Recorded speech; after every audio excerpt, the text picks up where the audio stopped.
solemnly swear the testimony you're about to give in this matter be the truth, the whole truth, and nothing but the truth, so help you God? Yes. You may be seated.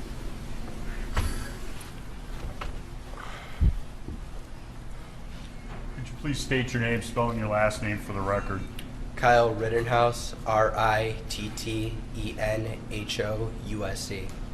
Kyle, where do you reside? Walworth County. How old are you? 18. On August 25th of 2020, did you come to downtown Kenosha to look for trouble? No. Would you have shot Joseph Rosenbaum if he hadn't chased you trying to take your firearm? Objection, leading. Sounds kind of leading. Would you... I'll get to it. Are you a high school graduate? Yes. What high school? Penn Foster Online High School. Are you currently enrolled in any further studies? I'm a college student studying nursing at Arizona State University. Who do you currently live with? My mom and 2 sisters. Directing your attention to August 25th of 2020, where did you reside? Antioch, Illinois. Do you remember the address? 286 Anita Terrace, apartment 104, Antioch, Illinois. And who did you live with there? My mother and 2 sisters. What's your father's name? Michael Rittenhouse. Back on August 25th of 2020, where did he reside? He lived in Kenosha, in the city of Kenosha, in the apartments behind the Pick and Save on 50th. On 50. Do you have any other family that's from Kenosha? Yes. What?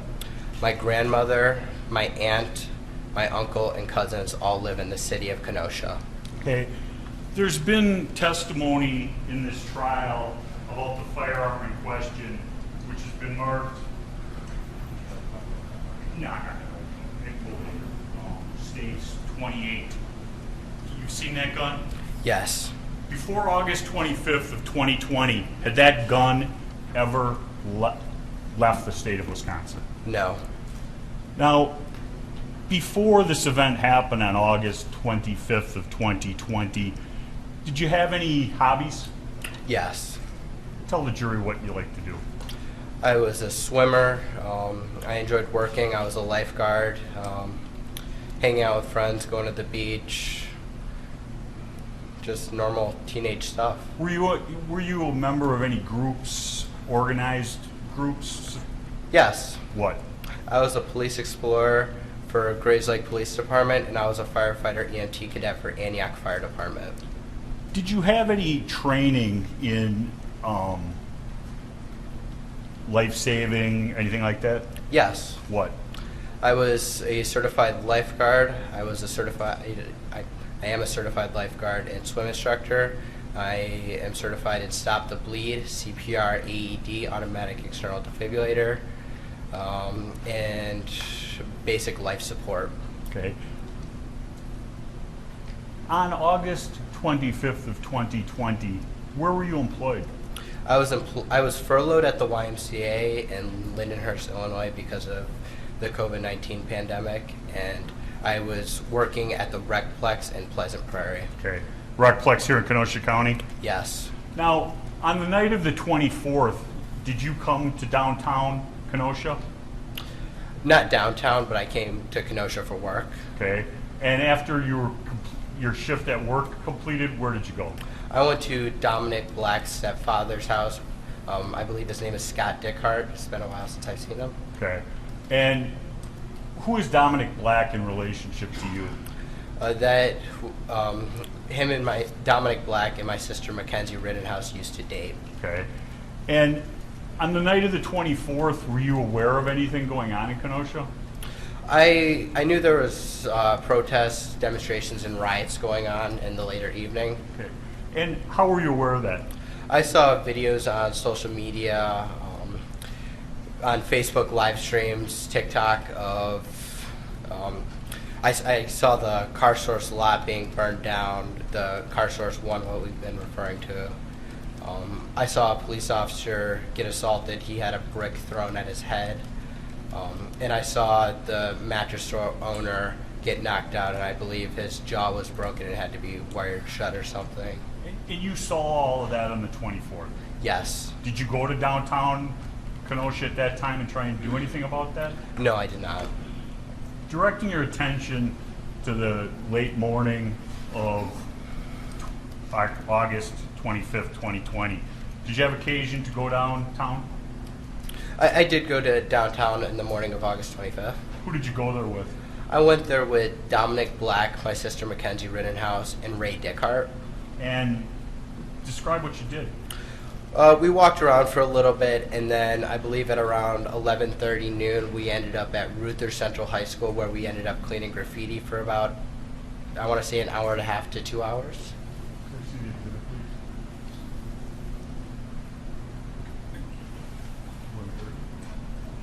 Showing what's been previously marked as Exhibit 131. Do you recognize that? I do.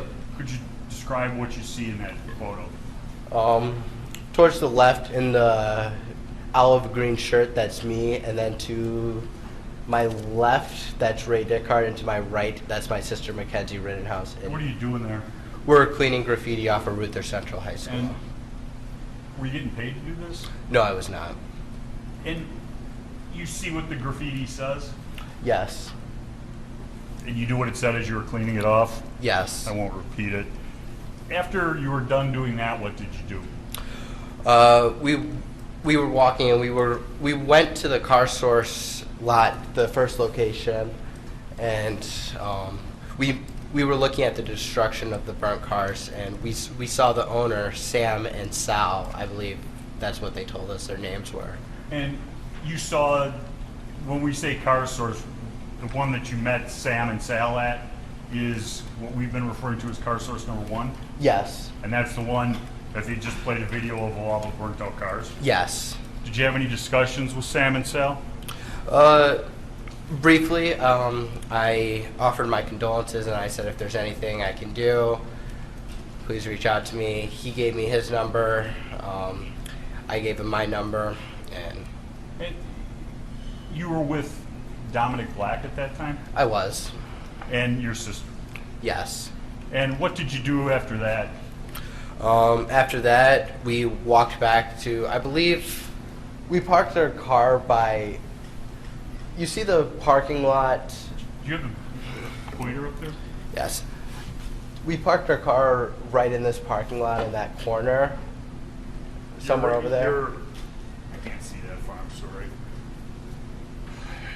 You're referring to the parking lot, which is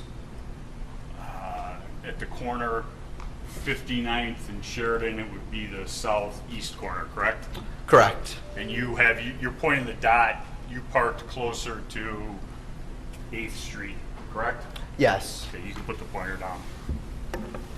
And whose car did you get there in? Dominic Black's. And when you left, where did you go? Once we left that parking lot, we went to Dominic Black's stepfather's house again, and we hung out there for a little bit. Okay. And do you know who Nick Smith is? I do. And did you have any contact with Nick Smith that afternoon? Later in the evening, around 3:30, 4 o'clock, Nick Smith called me and Dominic. And when he called you, what was the nature of the call? At first, Nick Smith wanted us to drive him to Chicago by O'Hare Airport, the suburbs of Chicago, because he wanted to buy a bulletproof vest. And Dominic said, okay, we'll drive him. And then he said, okay, I need you to pick me up at like 3:30, 4 o'clock. Okay. Did you go and pick him up eventually? Yes, we actually, before we picked him up, we went to Jelensky's. Okay. What did you do at Jelensky's? We bought, Dominic wanted me to buy 2 rifle slings. And did you? I did. One was for what? One was for my rifle, and the other one was for Dominic's rifle. Okay. And why did you care about your rifles that evening? The reason for the slings were just so it's like a retainer, so if I'm helping somebody with first aid, I can just like dangle my rifle behind me, and I don't have to worry about somebody just randomly going and picking it up off the ground, just as like an extra measure so it won't be taken from the ground. And what time did you go to Jelensky's? I want to say about 2:30, but I don't know exactly for sure. Okay. when did you first have contact with Nick Smith? 3:30, 3:15. Okay. 3:15, 3:30. And was there any discussion regarding Car Source at that time? Yes. What? Nick Smith, once we picked him up, we drove. He wanted to go to a bank to withdraw money. The bank was closed, and then he was like, "Hey, would you guys like to come with me and help watch over the car source, make sure there's no fires or anything?" And Dominic said yes. I agreed. I said okay, and then I said, "Here, Nick, I don't really need my bulletproof vest. I'm going to be helping people with first aid," so I gave him my bulletproof vest. And by you giving him your bulletproof vest, did that stop the need to go to someplace by O'Hare Airport? Yes. Okay. And why does a 17-year-old kid have a bulletproof vest? It was issued to me by the Grays Lake Police Department. Okay. You didn't purchase it? No, I did not. And after you gave him your bulletproof vest, where did you go? We went back to Nick Smith's house where we parked Dominic Black's car. And then what did you do? We walked from Mr. Smith's house.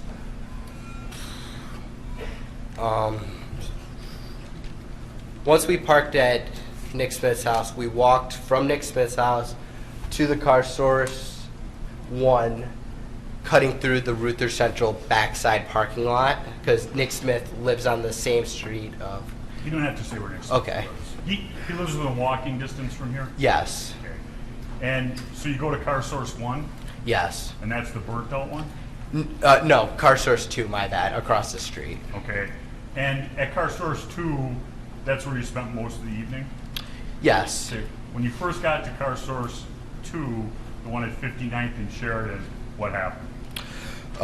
The owners were there, Sam, Sal, and his father, and I believe, I think it was his uncle there also. He was driving a van of some sort. Okay. And what was the discussion? Sam and Sal thanked us for coming out to help. And then Sal said, "Hey, why don't you guys hop in my car?" If I remember correctly, it was either a white or black BMW or Mercedes. I don't recall exactly. And why did he want you to get in his car? He was going to drive us down to car source lot number 3. Okay. And did you agree to get in his car? I did. And who went to Car Source number 3? Me, Dominic Black, and Nick Smith. And who was driving? Sal. And when you got there, what happened? We got out and we hung around for a couple minutes, and then some people showed up. I now know who they are, but at the time I didn't. Okay. Can I have your-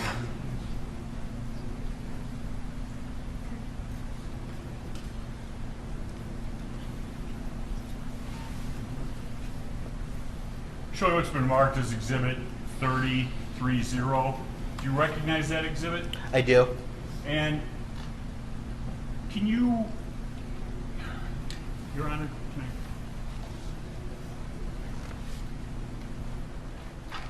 you go up there, please, and point out, can you point out the people who you knew before that picture was taken and name them? Yes.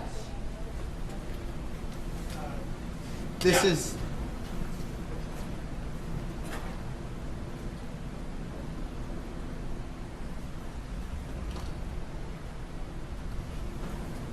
This is Sal, the owner. This is Ryan Balch. This is Joanne Fiedler. This is Justin Hamilton. This is Dustin Colette. This is Nicholas Smith. I don't recall his name. This is me, and this is Dominic Black. Okay. We've heard you can have a seat. We've heard testimony about you, Nick, and Dominic. You knew those individuals before August 25th of 2020? I knew Nicholas Smith and Dominic Black. Okay. You did not know the owner of Car Source previously? I did not. Was he being nice to you guys? Was he happy you were there? Was he mad at you for being there? Describe it. He was happy we were there. Okay. And you heard their testimony, the two owners, I believe that was Friday afternoon. I did. And did they give you permission to be there? They did. And the other individuals in this photograph, some of whom have testified in this trial, 10 minutes before this photograph was taken, did you know any of them? I did not. Had you ever spoken to any of them? No. And when you were there, what was the idea? Was there a plan? What was going to happen? Yes, the plan was to, I went down there to provide first aid. I brought my orange first aid kit, the fanny pack, and I also brought my Pelican box, which was filled with first aid stuff by my feet to provide first aid. The orange box by your feet you refer to as a Pelican box? Yes. Did you have that before the 25th? Yes. Was it stocked Yes. with things that you had bought and brought? Yes. And do you go with that every day, or is that because of the situation? It was in the trunk of my car. Okay. And the fanny pack, what's the situation with that? It was my work bag. I brought it to work with me, and I would put it under my lifeguard booth. Okay. And that had first aid supplies? Yes. Now, after the meeting here at 63rd and Sheridan Road, what's been referred to as Car Source 3, what happened? After the photograph, I believe, I don't recall exactly, but there was about 2 or 3 vans that pulled up, like big vans with people inside of them. Okay. And what was their role in this evening? Well, they showed up and they wanted to protect the business, and I didn't really have a say in what everybody was doing. I was just there doing my first aid stuff, and then Ryan Balch said, "Hey, why don't you guys stay here, and we'll go down to the car source number 2." Okay. And so the people, a group of people was going to stay at Car Source 3, and the people depicted in this photograph were going to go where? Car source 2. And is that what happened? Yes.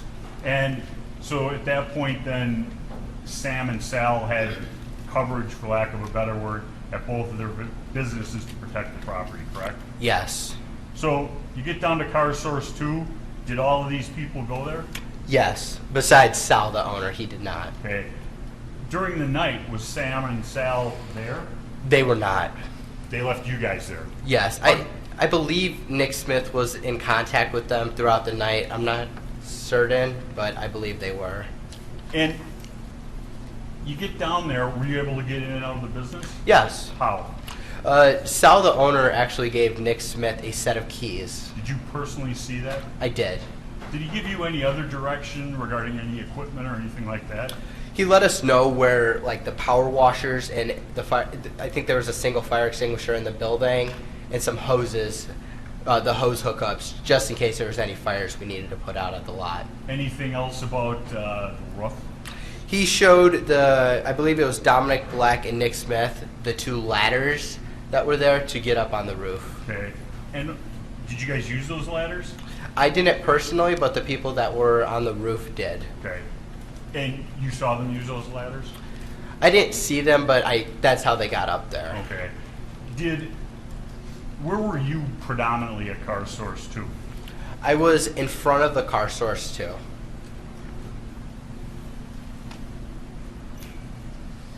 Now, during the night at Car Source 2, did you stay there the whole time? No, not Okay. the whole time. When you would leave Car Source 2, what were you doing? When I left, I was with Ryan Balch, and we would go out and ask if anybody needed any first aid assistance, and we would see if there were any fires, and we would put them out. Okay. Did you personally put out any fires? I did. Where? I put one out at the church. Can you use a pointer?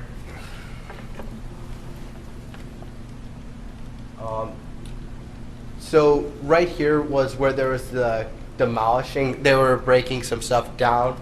But right here, I believe there was another building with an alleyway. It was either right here or right here. I don't remember fully. But there was a fire down the alleyway where they were trying to set the building and church on fire, and me and Mr. Balch, and I believe somebody else was with us. We went to go put that fire out. Did you put it out? We did. Then what did you do?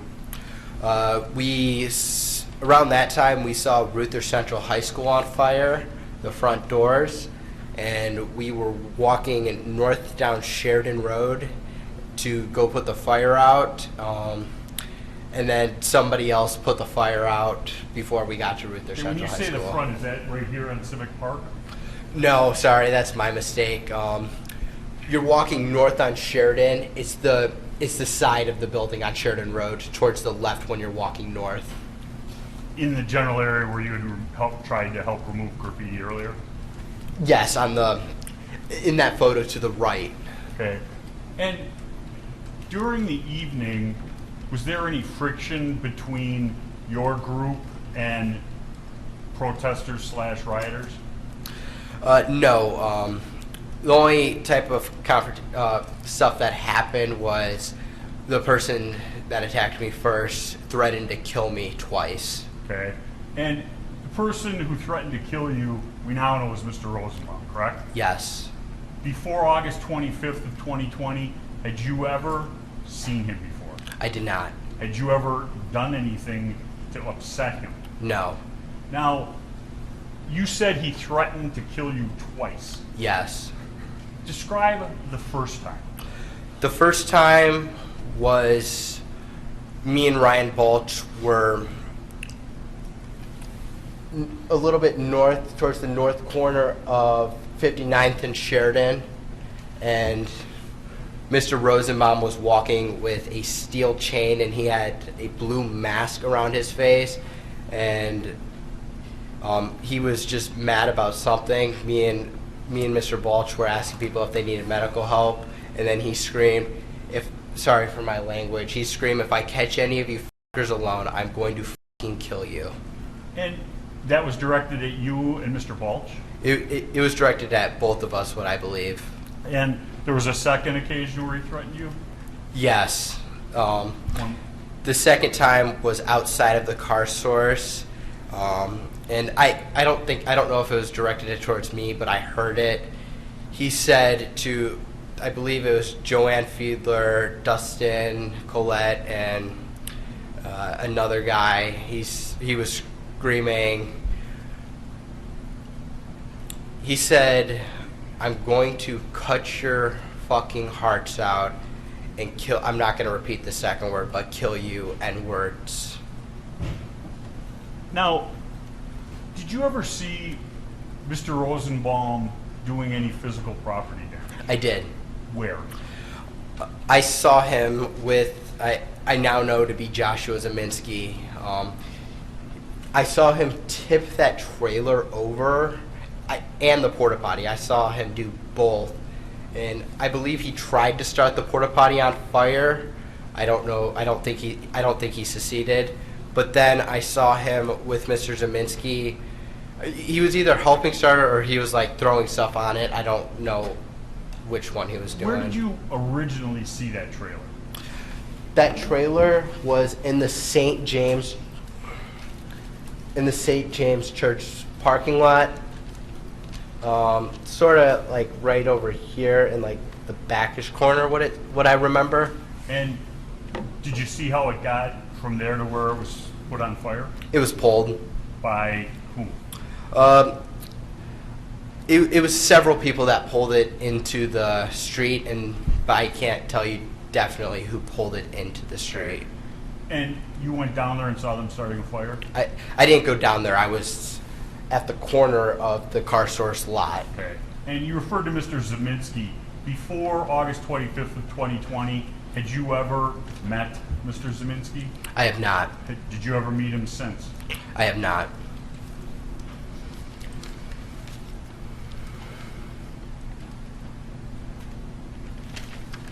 Now, when you first saw Mr. Rosenbaum, was his top half of his body clothed or unclothed? He was clothed with a blue mask the first time I saw him. Yeah, blue mask. And what color was his shirt, if you remember? A dark red-ish color. Now, did you provide medical help to anyone? I did. Describe a couple of those occasions. The first time I provided medical help to someone was this lady. I think she sprained her ankle or twisted it. I don't know exactly. I'm not an expert on x-rays, or I wouldn't know. She hurt her ankle and she was being carried by two gentlemen. And I said, hey, before that I was just pepper sprayed, but I was like, hey, do you need help? And she said yes, and I said, okay, let's go into the car source where I was helping people, and I wrapped her ankle, and then she went on her way, and I let her know there was a hospital. If you go, I want to say south down Sheridan, across the street from car source 3, I let her know that the hospital was over there, and she should go get it looked at. Okay. Anybody else? Yes. What?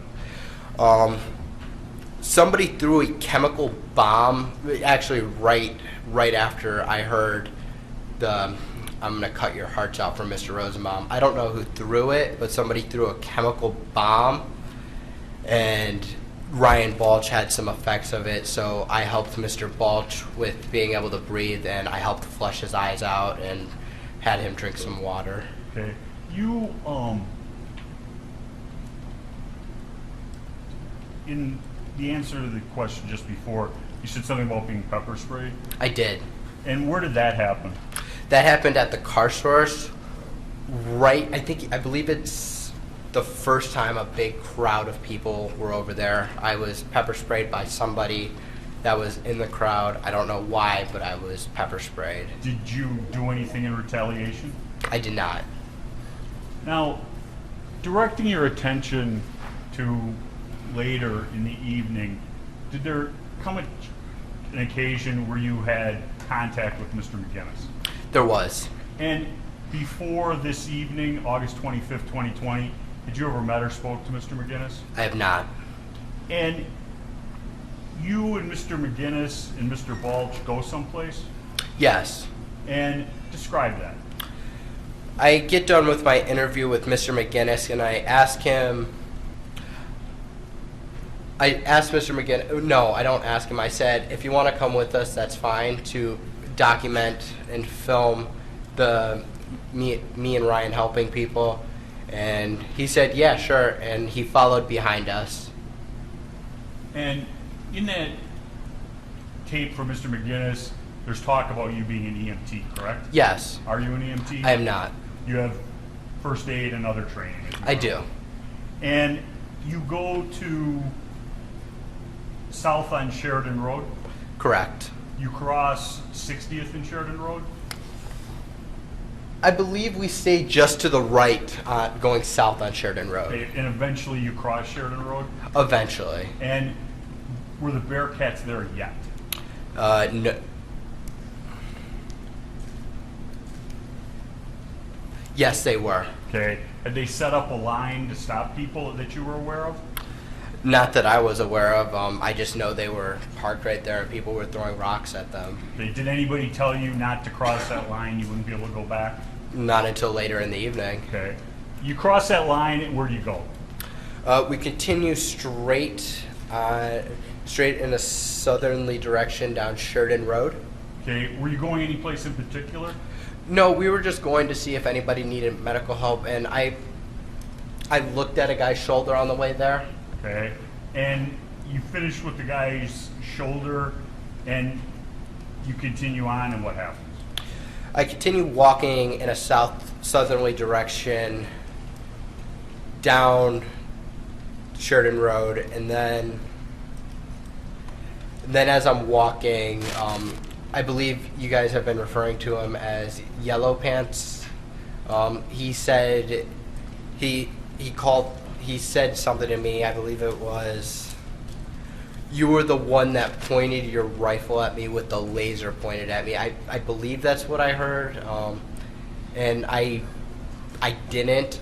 That's the first time I saw him that night, so I was confused. So I said I did, and then I continued to walk away. And was the did an admission that you did it, or more of a statement with a question? It was a sarcastic remark. Okay. Did you engage with him any further? No. And from there, where do you go? there, I continue walking in a southerly direction, merging towards the middle of Sheridan Road. Okay, at that point, do you become aware of anything? In about as I'm walking, I start to look because I realize Mr. Balch is not with me anymore. Okay, did you continue on your way down Sheridan Road without Mr. Balch? No, I actually went to go look for Mr. Balch in the Ultimate gas station parking lot. Okay, when you went to the Ultimate gas station parking lot, describe what was going on there. There were a lot of people there. I don't really know what was going on. I was just focused on trying to find Mr. Balch. As I was looking for him, couldn't find him. I said, okay, no problem. I'll just go back to the car source number 2. Okay, and describe what happened as you did that. As I did that, I received a phone call from Dominic Black. Hey, let me back up. Were you able to get back to car source number 2? No, I did not. Describe that. As I was trying to get back, the police stopped me. Well, didn't stop me. They told me, I believe they said something along the lines of to not go down there. And I was telling them, hey, I need to go down there. That's where I'm at, that business. I don't remember exactly how that conversation went, but they wouldn't let me go back to car source lot number 2. So you weren't able to get back to car source 2? I was not. Did you disobey the police's order? No. And you're alone, you're stuck on the other side of the police line from the car source 2, where do you go? I go to where there's other people at the gas station protecting the gas station, and I go there because I believe that's the safest place to go because there's other people there. And at that point, were you able to find Mr. Balch? I was not. Well, you're at the Ultimate gas station, I think we've been calling it? Correct. Pointed out, just was known. Right there, the Ultimate Convenience Center, diagonal from the Gulf gas station. Okay. And when you were there, what's the next significant thing that happened? Dominic Black calls me and he says, Kyle, I need you to get down to the car source lot number 3. The cars are being bashed in. They're setting all the cars on fire. I need you to go and put the fires out. Okay. And did you do anything as a result of that phone call? I did. What? At the Ultimate gas station, I asked, I don't know who he is, but I asked an individual if he could come with me and if I could have a fire extinguisher to put out the fires. Were both of those requests satisfied? One of them were. What? I was given a fire extinguisher, but he said he can't come with me, and he said he believes there's already people down there helping protect the business. Okay. And what did you do then? I start running towards the car source lot number 3 to put out the fires, pausing occasionally to catch my breath and walk. Okay. On the way to car source 3, did you have any interaction with Mr. Rosenbaum? I did not. Did you speak to Mr. Rosenbaum? No. Did you notice Mr. Rosenbaum doing anything as you went down to car source 3?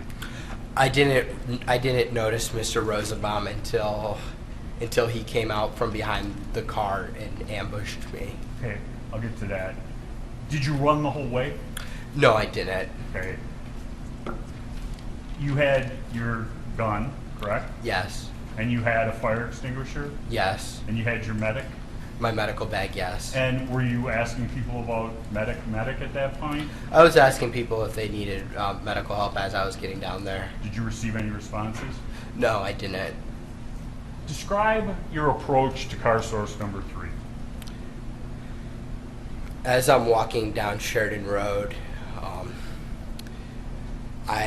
I hear somebody scream, "Burn in hell," and I reply with friendly, friendly, friendly to let them know, hey, I'm just here to help. I don't want any problems. I just want to put out the fires if there are any. I continue walking, and then I notice the Duramax. I notice a flame in the back seat of the Duramax, and I step towards the Duramax, and as I'm stepping forward, I believe his name is now Joshua Zeminski. He steps towards me with a pistol in his hand, and as I'm walking towards to put out the fire, I drop the fire extinguisher and I take a step back. Okay. When you step back from Mr. Zeminski, what's your plan? My plan is to get out of that situation and go back north down Sheridan Road to where the car source lot number 2 was. And did you get back? Were you able to go in a northerly direction? I wasn't. Describe what happens. Once I take that step back, I look over my shoulder, and Mr. Rosenbaum was now running from my right side, and I was cornered from in front of me with Mr. Zeminski, and there were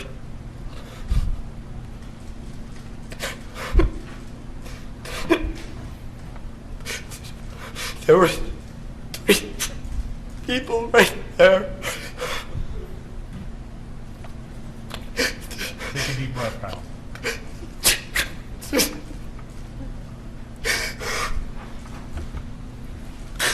That's what I...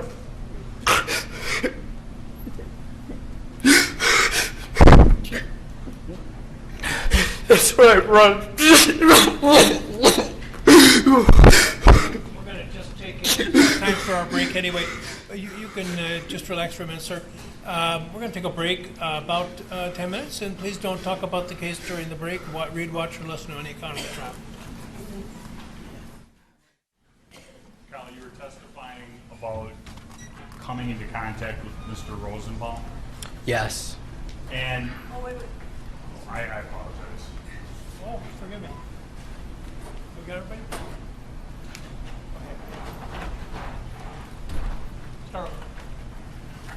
You were testifying about coming into contact with Mr. Rosenbaum, Yes. and you saw Mr. Rosenbaum. What happened? Once I got to that car and I stepped forward to put that fire in the Duramax out, and Mr. Zeminski stepped towards me, I went to go run back south down Sheridan, and Mr. Rosenbaum was right there at the corner of the Duramax, starting to chase me. And that's when I realized the only place I can run with the people around me is straight towards the building of the car source lot number 3. When you saw Mr. Rosenbaum, that's when you said friendly? When I heard burn inside, I don't know exactly where I was at in the time for that. Did Mr. Rosenbaum say anything to you? No, Mr. Zeminski instructed Mr. Rosenbaum to get him and kill him. That's what I heard. And you go running what's been referred to the southwest corner of car source? Yes. And as you're running in that direction, describe being chased. What was happening? As I'm running in that southwest direction, Mr. Rosenbaum throws, at the time, I know it's a bag now, but when he threw it at me, with the light, it looked silver and it looked like the chain when he threw it at me. And then I turn around for about a second while continuing to run, and I point my gun at Mr. Rosenbaum. Does that stop him from chasing you? It does not. Okay. After you turn around and you had your hands up kind of in a low ready position, Yes. and you see Mr. Rosenbaum coming at you, Yes. and what do you do then? After he throws the bag and he continues to run, he's gaining speed on me. A gunshot is fired from behind me, directly behind me, and I take a few steps, and that's when I turn around. And as I'm turning around, Mr. Rosenbaum is, I would say, from me to where the judge is, coming at me with his arms out in front of him. I remember his hand on the barrel of my gun. And why didn't you just keep running? When I was over there, there were about 100 people surrounding those cars, and there was no space for me to continue to run to. Okay. And so you turned around? Yes. And as you see him lunging at you, what do? I shoot him. And how many times did you shoot? I believe 4. And after you shot him, what did you do? The people around the cars that were originally there were not there anymore. They moved away, and I ran around to see if I could help Mr. Rosenbaum. And when you got to Mr. Rosenbaum, what was happening? Mr. McGinnis he took off his helmet and slammed it on the ground and took off his shirt, and I don't remember what he said. I wasn't focused on that. I was in shock, sort of. Let me back up a second. Did you know Mr. McGinnis was even around? I didn't. Okay. And he says something to you, and what do? I pull out my phone and I call Dominic Black. And you call Dominic, and what do you say? I told him I just shot somebody. I had to shoot him. And what do you do then? I now know it to be Kelly Zeminski, Joshua Zeminski, and I don't know the other people were screaming, "Get his ass, get his ass, get him, get him, get him." And based upon that, did you feel as though you were safe to stay where you were at? I thought the safest option would be to go north down Sheridan to turn myself into the law enforcement down there. And as you head down Sheridan Road, describe what's going on. As I'm running, at first I'm in the sidewalk, and Mr. Lukowski, Jason Lukowski, is in the sidewalk, and I stop to talk to Mr. Lukowski for a brief second. I remember telling him that I just shot somebody and I need help to get to the police because a mob was chasing me. And did Mr. Lukowski offer you any help? I don't remember. Okay, what do you do then? I continued to run after hearing people were saying, cranium him, get him, kill him.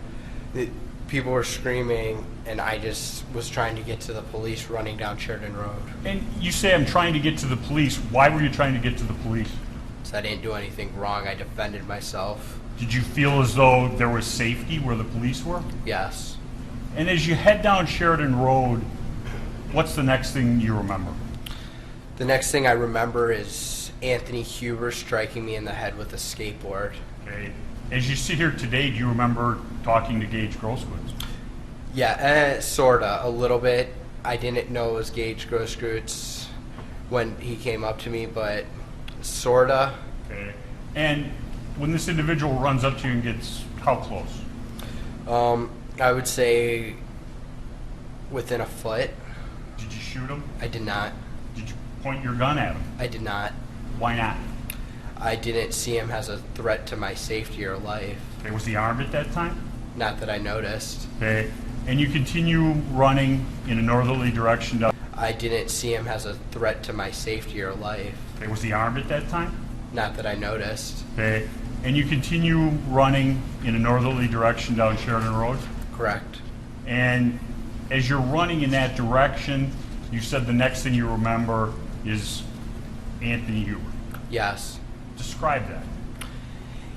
Anthony Huber, what I remember is running past Anthony Huber, and as I'm running past Mr. Huber, he's holding a skateboard like a baseball bat, and he swings it down, and I block it with my arm, trying to prevent it from hitting me, but it still hits me in the neck. And as I block it, it goes flying somewhere off in the distance. And Did you stop then? No. What do you do next? I keep running down Sheridan Road towards the police line.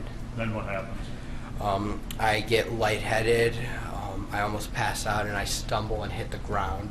Okay. Before you hit the ground, how many times were you struck? I believe twice. Okay. Do you remember anything about the other one? I remember the first one being a rock. I don't remember who did it, but I remember like the bumpiness of like a concrete rock hitting me in the back of the head. Okay. Now, after being struck with Mr. Huber's skateboard, you end up on the ground. Yes. You're on the ground. What's the first thing you remember?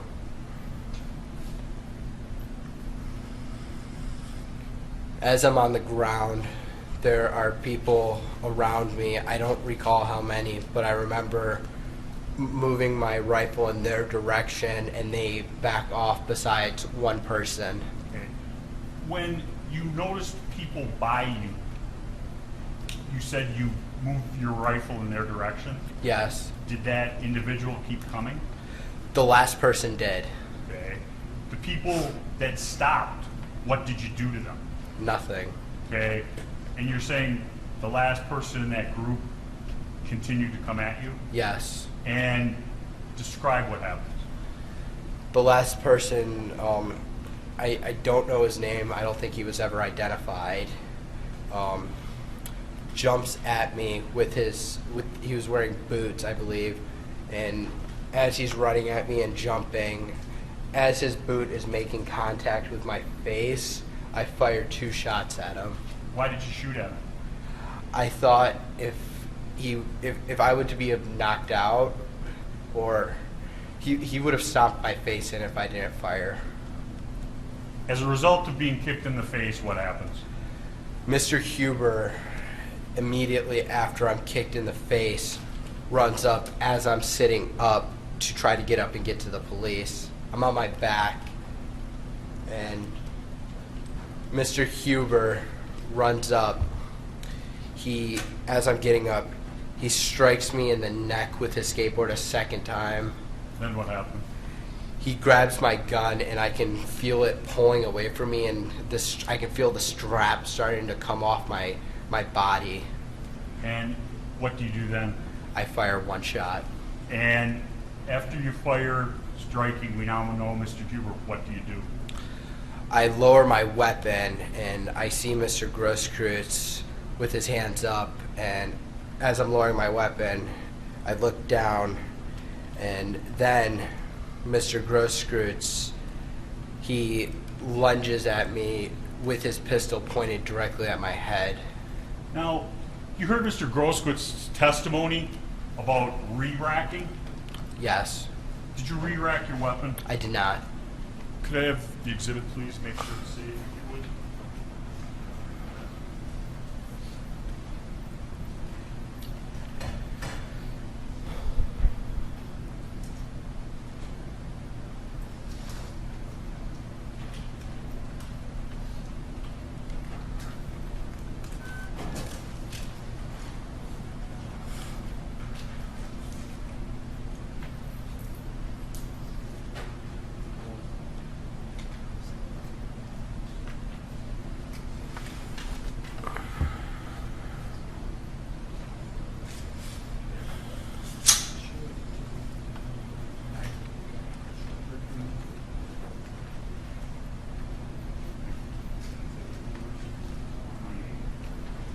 Showing you what's been previously marked, Exhibit 28. Do you recognize this? I do. Now, when somebody would, as Mr. Grosskreutz said, re-rack, is that this? Yes. Do you call it re-racking? I call it charging, putting a live round into the chamber. And to recharge, you have to pull this all the way back? Yes. Say that's about 4 inches? No, I'm asking you if you agree with that approximation. Mr. Rittenhouse, how far do you think that is? 3-4 inches. And if the weapon is loaded and you re-rack, what happens? If there is already a round in the chamber, when you re-rack the rifle, a live round would come out, chambering a new round into the chamber. Now, we got to the point where Mr. Groskowitz is standing in front of you, has his hands up, Correct. and are you aware that he's armed? At that point, I do see a pistol in his hand. Is that the same or different from your first encounter with Mr. Groskowitz? That is different. And he is standing, you said, how close to you? What I remember is our feet were touching, what it seemed like. Okay. And you do what? My rifle is down, his hands are up, his pistol is in his hand, and then Mr. Groskowitz looks at me, and that's when Mr. Groskowitz brings his arm down like this,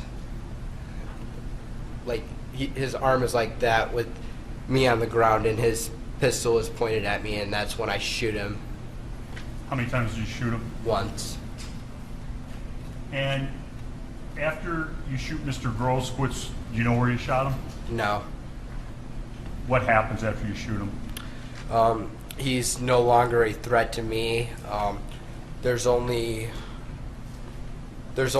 one person in front of me, and his hands are up. I briefly point my rifle at him, and I get onto one knee, getting up, and he backs up with his hands up, and I don't shoot him. Did you notice anybody to your side? To my left, there was a gentleman with a pipe, and to my right, I believe it was a fence post. I don't know what it was, but it was a large object. Once you're to your feet, what do you do? I start walking towards the police line to turn myself into the police. Describe, where is the police line? Is it still in the same place? It moved up a little bit. I was down in the road about approximately right here. I'd say over here somewhere in this area. I don't remember exactly, but the police line was right here. I could see the flashing lights as I was trying to get to the police before. Okay, and as you go towards the police line, describe what happens. I run and walk. I put my hands up, and as I'm walking towards the police, I can't really hear anything. My vision is very narrow. I can only see directly in front of me. I see the flashing lights. I remember I occasionally tried to move my rifle behind me, to put it behind me, so the police didn't see me as a threat when I tried to turn myself in. I continue to walk, and then I walk towards the window of the sedan, the police cruiser sedan. I don't know what they're called. And I tell the officer, I just shot somebody. And the officer says, get the back or you're going to get pepper sprayed. Go home, go home, go home. And where do you go after you step back from the police car? I go to car source number 2. Okay, and now there wasn't a line there? They weren't stopping people from going in a northerly direction? No, they weren't. And you go to car source, what we refer to as car source number 2, and who do you see? I get there and I see, I think the first person I see is Joanne Fiedler. I don't remember exactly, but I believe that's who's outside at the door. They let me inside. The door was locked, so somebody had to get the key to unlock it. And then we go inside, and I'm in shock. I don't really remember what was happening in there. I was freaking out. I was just attacked. My head was spinning. And did you go and turn yourself into the Kenosha Police Department? I did not. Why not? The Kenosha Police Department was barricaded off with a fence, and I don't think they were accepting anybody to come to the police department at that time. What did you do then? I went to the nearest police department that I knew of, which was Antioch Police Department in Illinois by my house. Who took you there? My mother. Okay. How did you get to Antioch from downtown Kenosha? Dominic Black drove me. Okay. And then Dominic Black drives you where? He drives me to my house in Antioch, Illinois, where I meet with my mother and sisters, and I tell them what happened. I sort of tell them what happened. I was still in shock.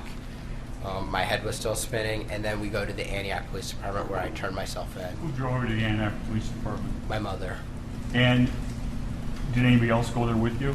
Not at first. Okay. And you get to the Antioch Police Department approximately what time?